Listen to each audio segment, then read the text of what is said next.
Father, unsang Miyerkules sa Badlis. Nganong sugdan man ang Kwaresma pinaagi sa pagpahid ug abo sa agtang. Father, nganong abo man ang gamiton, kinsa pod ang angay magbendisyon ana bago gamiton. Kining Miyerkules sa abo, no, sa Bisaya, sa adto na punta sa simbahan. What is now being emphasized by this day?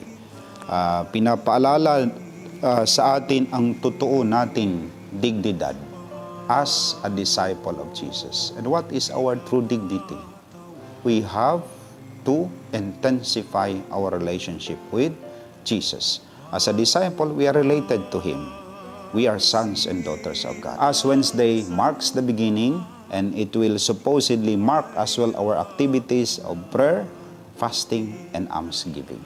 Ang abo in the Old Testament is a symbol of pagluluksa, no? Yung namatayan, no? Remember David, no? Nang namatay ang iyang anak kay Bathsheba, no?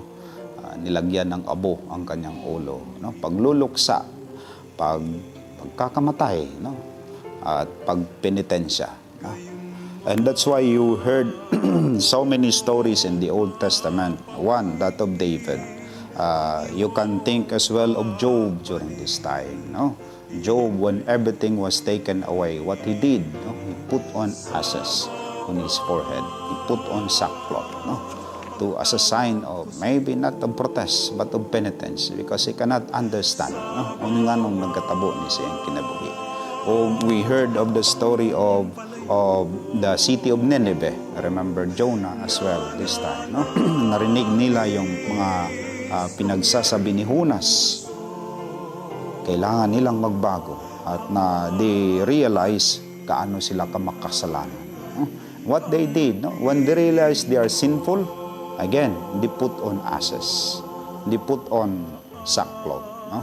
If we therefore put on that on our forehead, we signal to ourselves, now I have to see and to realize not only I am mortal, I am sinful. So much that I have done that I do not merit the mercy and love of God. No?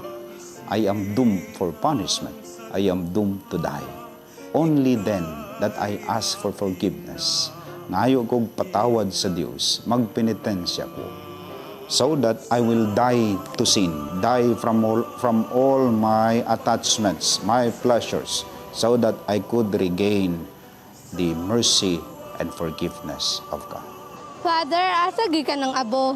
Kanang abo nga ginagamit o ginabindisinan sa pari, and remember, pari lang makabindisyon sa abo, which he will bless on that day as Wednesday or a day before that.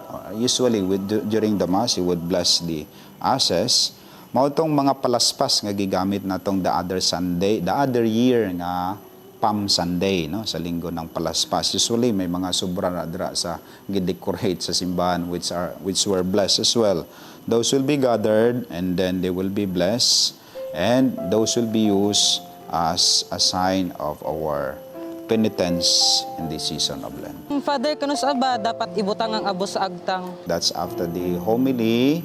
The priest will impose ashes on the foreheads, and he says, turn away from sin and believe the gospel. Or sometimes alternately, priests would say, remember you are from dust, and to dust you shall return. We ask our faithful, and those are especially religious, if not religious, the lay, extraordinary ministers, laiko, o kung kulang pagyod, we ask ordinary, lay faithful, those who have good standing in the community to help in putting ashes on the foreheads. No? So we allow and we ask the help of the faithful on that day. May ara gani nga okasyon nga adtong mga di makaadto sa simbahan, no? We do common putting on of ashes by first with the celebration of the liturgy of the word, no? And it can be done in proper places according to the designation, I think, of the parish priest as agreed by the presbyterium. normally, it should be within the Mass, inside the Mass. Now, normally, no?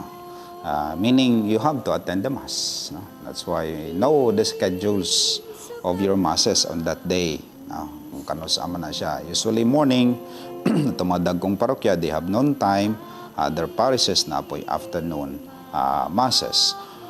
If di gid ka maka-attend, there are circumstances that the parish or the parish priest would allow the celebration of the word before the imposition of the ashes. No? Bago ka badlisan na ay celebration of the word. No? That's why we discourage sa itong mga tao, murag ilang paminaw, no? Aron to oblige lang, no? Maadto lang dito, magpangayog abo, no? Magpapalhit lang sa ilang agtang. No? We want them to feel, no? This is the celebration of the church. This is not a fanatical action for those who think that they would enter heaven by having badlis sa ilang ulo.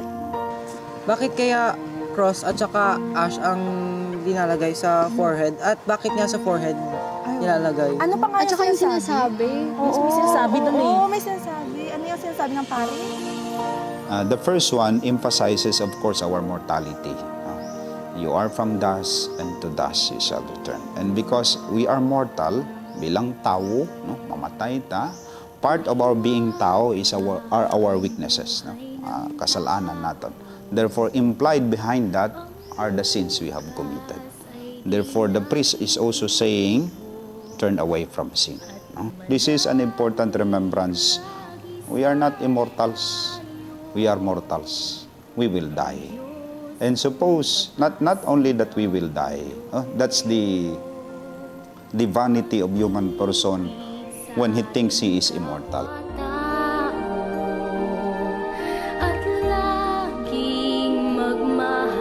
We will return to dust. But we are not hopeless. E di ang tamamatay, kay bangod sa atong pagtuo, we will return to God. And how can we return to God? We have to make sure that Jesus is the center of our life. The second, walay ubang paagi, no? Mga buhi bilang Kristiyano. But this one, our sure guide to live as a Christian is the gospel or the gospels. No? Believe the gospel. Listen to the gospel. Listen to the word of Christ. Accept it in this year of faith. No? Accept it. Understand it. Entrust yourselves to God, your life to God, and obey His commands. Pag-ibig sa ating kapwa-tao. We are very much encouraged. Go. No? Be. Unless you have dakong rason, dahilan, anong dili makaadto, then we understand. But if you are naman, wa may gibuhat, or you have time man, please go. No? And celebrate with the church. Feel your belonging. No? This is not only sa imong parokya, this is the diocese. This is the universal church. Proclaiming and celebrating, starting the season of Lent. There is no way to feel that you are Catholic than to celebrate with all the Catholic community.